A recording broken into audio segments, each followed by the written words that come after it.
Hey guys, so we actually have some more important updates and reveals regarding Dragon Ball Sparking Zero, from announcement of a new demo to an actual new demo build incoming, which may even include Ultra Instinct Goku, and some more changes for Dragon Ball Sparking Zero. So let's get straight into it. First, let's cover the new Dragon Ball Sparking Zero news. Bandai Namco Entertainment America is bringing highly anticipated games to Pax West, letting fans be among the first to get hands-on play with new demos for Dragon Ball Sparking Zero. The games will be available on the show floor at Bandai Namco booth. PAX West 2024 takes place between August 30th to September 2nd at the Seattle Convention Center.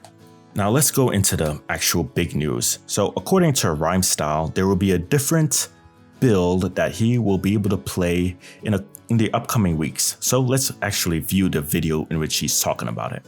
A little birdie told me that you might be getting some more gameplay in a couple of weeks. I won't say when though. It's gonna be a surprise.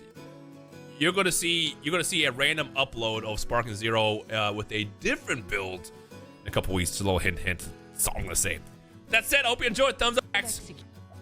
Generally speaking, I don't think there is much hype for a different build unless new characters are added.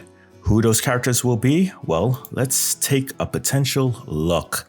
We already got in Vegito. We already got in Golden Frieza, Cell, Teen Gohan, and a lot of the other, like even Gogeta. Like apparently the pre-order bonus Super Saiyan Blue Gogeta, all of his gameplay, everything about him has been pretty much shown. Same with Broly. So there are generally speaking, I feel like there are two ways to look at this. The first way will be that they will continue to add in the hype characters. This would mean Mastered Ultra Instinct Goku, Ultra Instinct Sign Goku, Super Saiyan Rose Goku Black, Zamasu, which would be by proxy Fuse Zamasu, because Fuse Zamasu is more hype than regular Zamasu. Other characters that they could add in is, well, let me see, Kale, Caulifla, which would also mean by proxy Kefla. And honestly, at that point, what will happen is, like, let's say Rhymestyle, he does his showcase in a couple weeks. Eventually what's going to happen, what I feel would happen, is that they'll put that same demo build and put it to the public in California or some other location. Another way to look at this is that they add in the less hype characters like Zarbon, all forms of Frieza. Maybe they add in Mecha Frieza, King Cold, Whis, Ribrianne. I don't know how you feel about Bardock, but it's a very good chance he might be in the demo. Maybe a less hype character like Dabura, and pretty much these minor characters. Basically, up until this point, we've had a lot of the character roster be pretty much revealed in demo gameplay, and personally, I'm of the opinion that a lot of the character roster, a lot of the hype reveals should have been experienced on release. I think that Bandai Namco should have either put up a public demo that had a much smaller character roster and then just updated the gameplay, or put out a downloadable demo or beta that's just temporary, and then that way you can pretty much get your feedback. I want to be able to see the full moveset of Vegito Blue, Mastered Ultra Instinct Goku, Jiren, and Super Saiyan Rose Goku Black, Fuse Zamasu on release when I actually purchased the game myself. I don't recall if the PS5 or even the current Xbox is hacked or has been hacked. I don't really know those specific details. Is this the end of the world? No, not really. There's still like story mode stuff. We still have a lot to learn about the single player. We have to find out like what the online portion is going to be about, what the focus is. And eventually the DLC, which I imagine they're just going to be milking the hell out of that.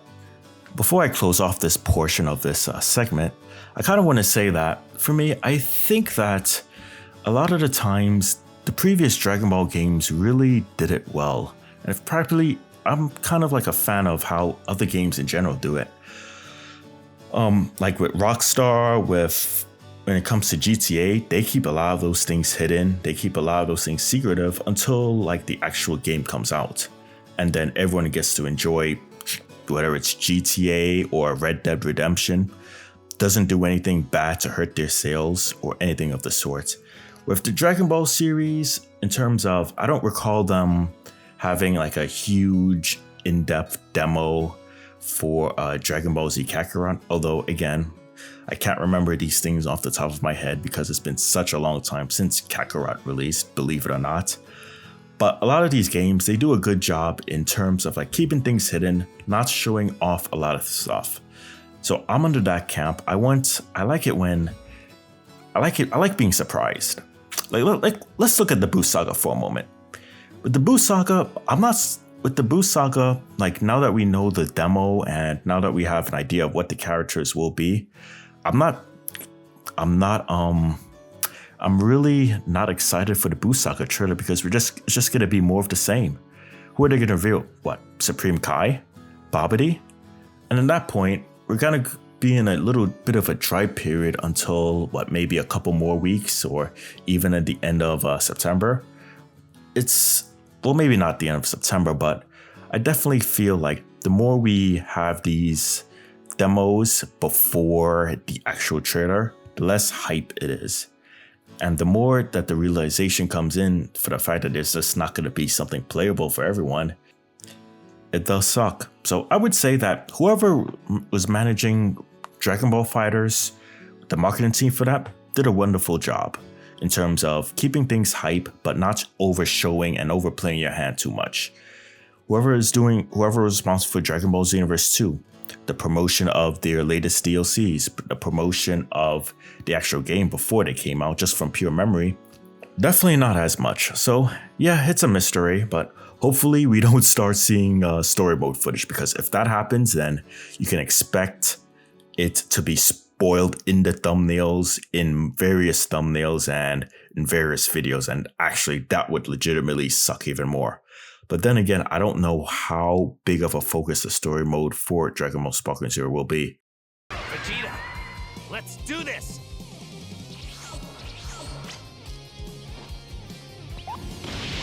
Alright! Yeah, so... As far as some other quick updates go, well, let's look at the cesspool known as X again. So, DB Sparking Zero News, a pretty good information source, says new look at beam clashes. It no longer spins around like crazy. Let's view it. About the bonus content that I just mentioned, at first you're like, Nano, this is just Kid Boo's Planet Burst, his ultimate again. But not exactly, because I thought it was cool that you could key clash with an orb type attack. Now I'm just tapping triangle. You're supposed to hold it down. You're supposed to hold it down. Also, so I do win here. It does a ton of damage. Look at that. It did 3 bars of damage.